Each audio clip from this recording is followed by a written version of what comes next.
स्वागत है आपका दाल आईसीएम पर। मैं डॉक्टर फैयाज हुसैन स्वागत करता हूं आपका। और बीपीएससी 69 हमारा जो पीटी आने वाला है सितंबर में, 30 सितंबर को हमारा जो पीटी शेड्यूल हुआ है उसके लिए करंट अफेयर्स की क्लासेस लेकर हम आ रहे हैं। और करंट अफेयर्स के अलावा शाम को 7:30 से 9 बजे तक हमारा जो एक बैच चलता है वो अलग है, और उस बैच में हम पॉलिटी और अभी बिहार स्पेशल लेके चल रहे थे, और उसमें बिहार स्पेशल लगभग ख़त्म होने वाला है। और उसके साथ ही हमारा जो है अब उसमें नया चैप्टर इकोनॉमी और भी चैप्टर शुरू होंगे, हमारे और भी सब्जेक्ट शुरू होंगे। तो द लाइसियम यूट्यूब चैनल आपको 69 बीपीएससी के लिए प्रारंभिक परीक्षा के लिए जो आपकी 69 पीटी प्रीलिम्स है हमारा सितंबर में, उसके लिए फ्री तैयारी करा रहा है। तो उसी क्रम में मैं ये आपके लिए सीरीज़ लेकर आया हूँ। आपको ये 69 बीपीएससी प्लेलिस्ट नाम से एक सीरीज़ बनी हुई है, उसमें ये आपको प्लेलिस्ट मिल जाएगी। और उसी क्रम में ये हम करंट अफेयर्स ला रहे हैं। और अभी इससे पहले जो हमारा वीडियो था उसमें हमने बात की थी, बहुत ही कम समय में उसमें हमने समझने का प्रयास किया था कि क्या क्या हमारे भारत सरकार के लक्ष्य हैं, उनके संदर्भ में बात की थी। और आज हम बात करेंगे कुछ पुरस्कारों के बारे में। आज हम क्या बात करेंगे, कुछ पुरस्कारों की बारे में बात करेंगे। और आज के जो पुरस्कार हैं वो हमारे किससे संबंधित है, लिटरेचर से संबंधित हैं, साहित्य से संबंधित पुरस्कार हैं। ये पुरस्कार आपसे एग्जाम में पूछ लिए जाते हैं। और देखिए, ये जो करंट अफेयर्स हम पढ़ रहे हैं ये करंट अफेयर्स एडिटोरिया के बेसिस पर पढ़ाया जा रहा है, क्योंकि एडिटोरिया मैगजीन से आपके एग्जाम में काफ़ी सवाल आने का चांस रहता है। तो उसी मैगजीन को हमने आधार बनाया है, और उसी के आधार पर जैसे आज हमने साहित्य से संबंधित पुरस्कार पढ़ेंगे, उसके बाद हमारा जो वीडियो होगा खेलों से संबंधित पुरस्कार क्या क्या हैं, उसके बाद हमारा जो है कि अंतर्राष्ट्रीय पुरस्कार कौन कौन से मिले हैं। तो इस संदर्भ में एक एक वीडियो के माध्यम से हम समझेंगे और वीडियो को छोटा ही रखने का प्रयास करेंगे ताकि आप उसको कम समय में और अच्छे तरीके से देख पाएँ। तो हम ये देखेंगे कि पिछले एक वर्ष में साहित्य के क्षेत्र में कौन कौन से पुरस्कार दिए गए हैं, आज हम उन पर चर्चा करते हैं। तो देखिए, सबसे पहले जो पुरस्कार दिया गया है वो मैन बुकर अंतर्राष्ट्रीय पुरस्कार 2023 के लिए दिया गया है, और ये पुरस्कार दिया गया है 2022 के लिए। तो अब है कि 2022 के साथ साथ 2023 भी हमें पढ़ना पड़ेगा, क्योंकि कभी कभी क्या होता है कि 2023 का ना पूछ के, मान लीजिए हम 2023 का याद करके जा रहे हैं और अगर किसी एग्जामिनर ने आपसे एक वर्ष के पिछले वर्ष का आपसे पूछ लिया तो वह समस्या गंभीर हो जाती है। इसलिए हमें लगभग एक साल पिछली करंट अफेयर्स भी लेके साथ साथ चलनी होती है ताकि हमारा सवाल गलत होने का चांस ना हो। तो मैन बुकर जो अंतर्राष्ट्रीय पुरस्कार है आपका वर्ष 2022 में, ये गीतांजलि श्री को दिया गया था, जो कि भारत की रहने वाली हैं। इन्होंने जो किताब लिखी थी वो रेत समाधि किताब लिखी हुई थी इन्होंने, ठीक है। और इनकी जो किताब है गीतांजलि श्री की, जो भारत की रहने वाली हैं, इनकी जो किताब है टॉम्ब ऑफ सैंड जो है रेत समाधि, ये डेजी रॉकबेल ने इसका अनुवाद किया था। क्योंकि रेत समाधि जो किताब है यह किताब मूलतः हिंदी में लिखी गई थी। डेजी रॉकबेल ने क्या किया, उसको ट्रांसलेट किया इंग्लिश में, और बाद में इस इंग्लिश ट्रांसलेशन को मैन बुकर अंतर्राष्ट्रीय पुरस्कार मिला है। क्योंकि मैन बुकर अंतर्राष्ट्रीय पुरस्कार जो मिलता है वो इंग्लिश भाषा में लिखी गई किताबों को ही मिलता है। तो गीतांजलि श्री जो कि भारत के रहने वाली हैं, उनके द्वारा लिखी गई किताब रेत समाधि का इंग्लिश ट्रांसलेशन है टॉम्ब ऑफ सैंड, और उसका जो अनुवाद किया डेजी रॉकबेल, उसको वर्ष 2022 में अंतर्राष्ट्रीय मैन बुकर पुरस्कार मिला है साहित्य के लिए, ठीक है। और देखिए, अंतर्राष्ट्रीय मैन बुकर पुरस्कार के लिए चयनित होने वाला रेत समाधि जो पहला हिंदी उपन्यास है, क्या है, पहला हिंदी उपन्यास है। ये बहुत बड़ी घटना है अपने आप में कि हिंदी भाषा में लिखे गए किसी उपन्यास को पहली बार जो है वो क्या मिला है, अंतर्राष्ट्रीय मैन बुकर पुरस्कार मिला है। तो इस सवाल के आने की संभावना बनी रहती है। और मान लीजिए मैन बुकर पुरस्कार से नहीं पूछेगा तो आपसे क्या पूछ सकते हैं कि रेत समाधि हिंदी उपन्यास की लेखिका कौन है, गीतांजलि श्री है। या आपसे ये पूछ सकते हैं कि रेत समाधि जो उपन्यास लिखा है उसका अंग्रेजी अनुवाद क्या है, टॉम्ब ऑफ सैंड है, और उसका अनुवाद किसने किया है, डेजी रॉकबेल ने किया है। तो ये वर्ष 2022 की बात थी। अब देखिए कि मैन बुकर अंतर्राष्ट्रीय पुरस्कार वर्ष 2023 में किसे मिला है, तो जॉर्जी गॉस्पोंदिनोव को मिला है। किसको मिला है, जॉर्जी गॉस्पोंदिनोव को मिला है। और ये कहाँ के रहने वाले हैं, बुल्गारिया के रहने वाले हैं। इनकी किताब का नाम है टाइम शेल्टर। इनकी किताब का नाम क्या है, टाइम शेल्टर। और इसका अनुवाद जो किया है वो एंजेला रोडेल ने किया है। किसने किया है, एंजेला रोडेल। तो वर्ष 2022 में मैन बुकर अंतर्राष्ट्रीय पुरस्कार किसको मिला था, रेत समाधि को मिला था, जो कि पहला हिंदी उपन्यास था इस तरह का पुरस्कार पाने वाला, जो कि गीतांजलि श्री ने लिखा था। इसका अंग्रेजी में अनुवाद डेजी रॉकबेल ने किया था टॉम्ब ऑफ सैंड के नाम से। और वर्ष 2023 में मैन बुकर अंतर्राष्ट्रीय पुरस्कार जो मिला है वो बुल्गारिया के रहने वाले जॉर्जी गॉस्पोंदिनोव को मिला है। और इनकी किताब का नाम है टाइम शेल्टर, जिसका अनुवादक जो है वो एंजेला रोडेल हैं। जॉर्जी गॉस्पोंदिनोव अंतर्राष्ट्रीय मैन बुकर पुरस्कार पाने वाले बुल्गारिया के पहले लेखक हैं। प्रथम लेखक है, मतलब अभी तक बुल्गारिया के किसी भी व्यक्ति को ये वाला पुरस्कार नहीं मिला था। तो देखिए यहाँ भी पहला है कि पहला हिंदी पुरस्कार है, और ये भी पहला है। तो जहाँ पहला पहला होता है वो हमारे एग्जाम के लिए बहुत अधिक महत्वपूर्ण हो जाता है। ठीक है, तो इसको हमने देखा कि अंतर्राष्ट्रीय मैन बुकर पुरस्कार जो हमारे हैं उनको हमने देखा। ठीक है, चलो अब थोड़ा सा हम यहाँ देखते हैं कि हमारे बुकर पुरस्कार के बारे में समझते हैं। एक तो होता है अंतर्राष्ट्रीय मैन बुकर पुरस्कार और एक होता है बुकर पुरस्कार। क्या बेटा, दोनों का अंतर याद रखना पड़ेगा आपको, दोनों को ही समझना पड़ेगा और दोनों को ही लिखना पड़ेगा और दोनों को ही याद रखना पड़ेगा। तो वो अंतर्राष्ट्रीय मैन बुकर पुरस्कार था जो कि किसको मिला है, बुल्गारिया के लेखक जो हैं हमारे जॉर्जी गोस्पोंदिनोव को मिला है और पिछली बार मिला था भारत की लेखिका को। अब है बुकर पुरस्कार 2022 किसको मिला था, ये मिला था आपका सेहान करुणा तिलका। क्या, सेहान करुणा तिलका, श्रीलंकाई लेखक है, देखने से ही लग रहा है करुणा तिलका ऐसा नाम उन्हीं का होता है। इनके उपन्यास का नाम क्या था, द 7 मून्स ऑफ माली अल्मीड़ा। इनके उपन्यास का नाम क्या था, द 7 मून्स ऑफ माली अल्मीड़ा। माली अल्मीड़ा कोई जगह होगी, इन्होंने कल्पना की होगी, उसके 7 चंद्रमा जो है उसको इन्होंने लिखा। ये 2022 में मिला। अंतर्राष्ट्रीय मैन बुकर अलग है और बुकर अलग है। और बुकर पुरस्कार जो है 2021 के लिए किसको मिला था, दक्षिण अफ्रीका के डैमन गलगुट को मिला था द प्रॉमिस के लिए। अगर आप ये वाला याद नहीं भी रखेंगे तो भी चलेगा, लेकिन आपको अंतर्राष्ट्रीय मैन बुकर पुरस्कार ये दोनों ही याद रखने पड़ेंगे और बुकर पुरस्कार 2022 वाला आपको याद रखना पड़ेगा। अब एक पुरस्कार है आपका JCB साहित्य पुरस्कार। कौन सा, JCB साहित्य पुरस्कार। ये किस मिला है, खालिद जावेद को मिला है जो कि उर्दू के लेखक हैं। इनकी पुस्तक का नाम क्या है, the paradise of food. The paradise of food, Khalid Javed को मिला है, उर्दू लेखक हैं, JCB पुरस्कार। अब है साहित्य अकादमी पुरस्कार। ये पुरस्कार बहुत महत्वपूर्ण होते हैं बेटा, हमारे साहित्य अकादमी पुरस्कार बहुत अधिक महत्वपूर्ण होते हैं। ठीक है, साहित्य अकादमी द्वारा दिए जाते हैं साहित्य अकादमी पुरस्कार। तो हिंदी भाषा के लिए जो पुरस्कार मिला है वो बद्री नारायण को मिला है।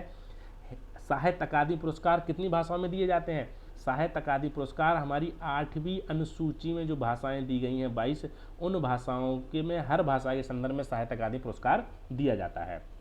तो 2022 के लिए जो साहित्य अकादमी पुरस्कार मिला है वो हिंदी भाषा में मिला है बद्री नारायण, एक राइटर हैं, इन्होंने का एक कविता संग्रह है, पोइट्री की किताब है तुमड़ी के शब्द, उसके लिए इन्हें यह पुरस्कार मिला है।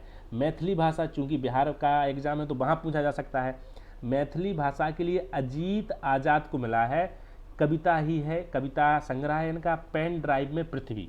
क्या कविता है, देखो कितनी अच्छी कविता का नाम है कि पेन ड्राइव में पृथ्वी। पृथ्वी कहाँ आ गई है, पेन ड्राइव में आ गई है, बड़ा अच्छा नाम लगा मुझे। अजीत आज़ाद को मिला है मैथिली भाषा के लिए, क्योंकि मैथिली भाषा कहाँ है, हमारी 8वीं अनुसूची में। अंग्रेजी भाषा के लिए किसे मिला है, अनुराधा रॉय को मिला है। उपन्यास क्या मिला, all the lives be never lived, all the lives never be lived, ऐसे जीवन जो कभी नहीं जिए गए, अनुराधा रॉय ने लिखा है उपन्यास अंग्रेजी भाषा में, उसके लिए उन्हें साहित्य अकादमी मिला। और उर्दू भाषा के लिए किसे मिला, अनीस अशफाक को मिला। किसको मिला, अनीस अशफाक, और इनका उपन्यास का नाम क्या है, ख्वाब शराब। क्या, ख्वाब शराब। तो हिंदी में कविता संग्रह को मिला, मैथिली भाषा में भी कविता संग्रह को मिला, अंग्रेजी भाषा में उपन्यास को मिला और उर्दू भाषा में भी उपन्यास को मिला है। तो याद रखना पड़ेगा, कम से कम हिंदी भाषा वाला और मैथिली भाषा वाला तो आपको याद होना चाहिए कि मैथिली भाषा में कविता संग्रह का नाम है पेन ड्राइव में पृथ्वी, अजीत आज़ाद की किताब है, और हिंदी भाषा में है तुमड़ी के शब्द जो है बद्री नारायण को मिला है। अब है ज्ञानपीठ पुरस्कार। ज्ञानपीठ पुरस्कार ही बड़ा महत्वपूर्ण होता है, ये भी आपको याद रखना पड़ेगा। ठीक है, ज्ञानपीठ पुरस्कार सबसे बड़ा पुरस्कार हिंदी का माना जाता है। तो 57वां ज्ञानपीठ पुरस्कार वर्ष 2022 के लिए दिया गया है कोंकणी भाषा में जो उपन्यासकार हैं दामोदर मौजो को दिया गया है। ये आप याद नहीं भी रखेंगे तो भी चलेगा, लेकिन 57वां आपको याद रखना पड़ेगा। राइट, चलो अब देखो ये है कि राजा राममोहन राय राष्ट्रीय पुरस्कार 2023 ABK प्रसाद को दिया गया है। ठीक है, देख लेंगे। रविंद्रनाथ टैगोर साहित्य पुरस्कार 21-22 किसको दिया गया है, सुदीप सेन और शोभना कुमार को दिया गया है संयुक्त रूप से। ठीक है, ये पुरस्कार होते हैं, कुछ उतने महत्वपूर्ण नहीं होते, लेकिन फिर भी अब हम रिवाइज कर रहे हैं तो बार बार उनको हमें देखना पड़ेगा। ठीक है, ये वाले पुरस्कार भी हमारे बहुत महत्वपूर्ण होते हैं। सरस्वती सम्मान 2022 के लिए 32वां सरस्वती सम्मान जो है, 32वां सरस्वती सम्मान किसको मिला है, शिव शंकरी को मिला है, तमिल लेखिका है, इनकी किताब का नाम क्या है, सूर्यवंशम, याद रखना पड़ेगा। और 2021 के लिए 31वां मिला था राम दरस मिश्रा को, मराठी उपन्यासकार है, मैं तो यहाँ हूँ। तो ये तो याद होना चाहिए कि 32वां सरस्वती सम्मान वर्ष 2022 विजेता लेखक उसके कौन हैं, विजेता जो है वो शिव शंकरी हैं, तमिल भाषा के लेखक हैं, लेखिका हैं, सॉरी क्या है, लेखिका हैं ये शिव शंकरी। और सूर्यवंशम इन्हें इनकी रचना के लिए मिला है। एक सम्मान है व्यास सम्मान, वर्ष 2022 का व्यास सम्मान 32वां व्यास सम्मान जो मिला है वो ज्ञान चतुर्वेदी को मिला है, हिंदी लेखक हैं, पागल खाना इन्होंने एक कृति लिखी है, उसके लिए इन्हें ये पुरस्कार मिला है। और वर्ष 2021 में 31वां पुरस्कार असगर बजाहत को मिला है। महाबली इन्होंने एक रचना लिखी थी। असगर बहादत जो है वो जामिया मिलिया इस्लामिया यूनिवर्सिटी के क्या है बेटा, ये प्रोफेसर रहे हैं हिंदी भाषा के। तो सरस्वती सम्मान इस बार का किसे मिला है, शिव शंकरी को मिला है, तमिल लेखिका है, सूरवंशम रचना लिखी है। व्यास सम्मान जो कि 32वां है 2022 का किसे मिला है, ज्ञान चतुर्वेदी हिंदी लेखक है, पागल खाना को मिला है। एक और पुरस्कार है बिहारी पुरस्कार, ये वर्ष 2022 में 32वां किसको मिला है, डॉक्टर माधव हाड़ा को मिला है। और इनकी रचना क्या है, पंचरंग चोल पहर सखीरी, क्या पंचरंग चोल पहर सखीरी इनकी ये रचना है, इनको मिला है। और ये मधु कांकरिया भी बड़े फेमस राइटर हैं, हमें यहाँ थे, इनको पिछले वर्ष मिला था।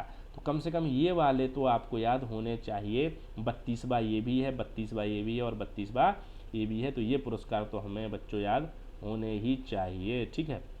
अब एक और पुरस्कार है हमारा, देखो हम्बोल्ट पुरस्कार, हम्बोल्ट रिसर्च अवार्ड 2022। दिल्ली विश्वविद्यालय के वैज्ञानिक हैं प्रोफेसर इंद्रजीत सिंह को जर्मनी के प्रतिष्ठित, कहाँ, जर्मनी के प्रतिष्ठित हम्बोल्ट रिसर्च अवार्ड से सम्मानित किया गया है। मतलब हम्बोल्ट रिसर्च अवार्ड जो है वो कहाँ से निकलता है बच्चों, वो जर्मनी से निकलता है। इस बार जो है दिल्ली विश्वविद्यालय के हमारे जो प्रोफेसर हैं इंद्रजीत, उन्हें ये मिला है। अब है कि अन्य पुरस्कार भी देख लो, गांधी शांति पुरस्कार, इस पर बड़ी चर्चा रही, बहुत डिबेट रही इस बार, ठीक है। इस पर गांधी शांति पुरस्कार अभी दिया गया है, पिछला पुरस्कार है अभी दिया गया है। वर्ष 2020 के लिए शेख मुजीबुर रहमान बांग्लादेश के पूर्व प्रधानमंत्री थे, उनको दिया गया है। और वर्ष 2021 के लिए जो कि हाल फिलहाल दिया गया है, लेट भी कभी कभी मिलते हैं, गीता प्रेस को दिया गया है गोरखपुर भारत में। जो है गीता प्रेस की स्थापना वर्ष 1923 में हुई थी। ये बहुत महत्वपूर्ण फैक्ट है, क्योंकि इस पर आरोप ये लग रहा है कि गांधी शांति पुरस्कार गीता प्रेस को दिया गया है तो हिंदूवादी प्रवृत्ति को बढ़ावा दे रहे हैं। गीता प्रेस क्या करती है, गीता को छापती है। जो हमारी गीता मार्केट में बिकती हैं, श्रीमद् भागवत गीता हमारी जो है, उसको छापने का काम कौन करती है, गीता प्रेस करती है। तो इस बार का गांधी शांति पुरस्कार वर्ष 2021 के लिए दिया गया है, अभी वो गीता प्रेस को दिया गया है। गीता प्रेस गोरखपुर में है और इसकी स्थापना वर्ष 2023 में हुई थी। तो इस पर बहुत डिबेट और चर्चा चल रही है, तो ये वाला बहुत महत्वपूर्ण होगा, गांधी शांति पुरस्कार। अब यूनेस्को शांति पुरस्कार वर्ष 2022 के लिए किसको मिला, कि जर्मनी की पूर्व चांसलर एंजेला मर्केल को सीरिया, क्या जर्मनी की पूर्व चांसलर एंजेला मर्केल को सीरिया, इराक, अफगानिस्तान आदि से आए शरणार्थियों के स्वागत करने के लिए यूनेस्को शांति पुरस्कार 2022 से सम्मानित किया गया है। ये पुरस्कार मिला है एंजेला मर्केल को। गांधी मंडेला पुरस्कार 2022 दलाई लामा को दिया गया है, हिमाचल प्रदेश के राज्यपाल द्वारा दिया गया। गांधी मंडेला पुरस्कार दलाई लामा, याद रख लेना।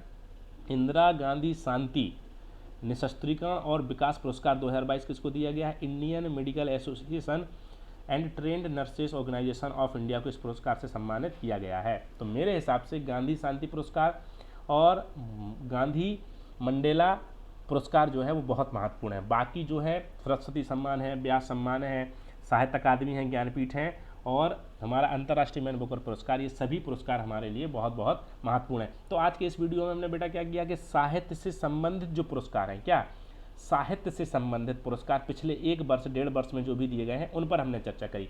हम आगे जो वीडियो बनाएंगे उसमें क्या देखेंगे कि हमारे पुरस्कार जो हैं खेलों से संबंधित हैं, अंतर्राष्ट्रीय पुरस्कार हैं, उन पर बात करेंगे। तो एक वीडियो में कोशिश करेंगे कि एक ही विषय को लाया जाए जिससे कि आपको चीज़ें आसानी से समझ में आए। तो द लाइसियम के साथ आप जुड़िए, पढ़िए, अपनी तैयारी को सुनिश्चित करिए और 69 BPSC तक जो है पूरी करंट अफेयर्स के साथ साथ आपका GS का जो पार्ट है वो हम आपको उपलब्ध कराने का प्रयास करेंगे। तो हमारा जो है शाम को 7:30 बजे डेली जो है एक वीडियो आता है, आप आइए और उसमें वीडियो में प्रीमियम में हमारे साथ जुड़िए। और उसमें जो है कि अभी GS में हमारा पॉलिटी चल रहा है और बिहार स्पेशल चल रहा है, उसके बाद हिस्ट्री और पेपर भी तैयार होंगे। तो द लाइसियम के साथ पढ़ते रहिए, जुड़े रहिए, अपनी तैयारी को सुनिश्चित करिए। धन्यवाद।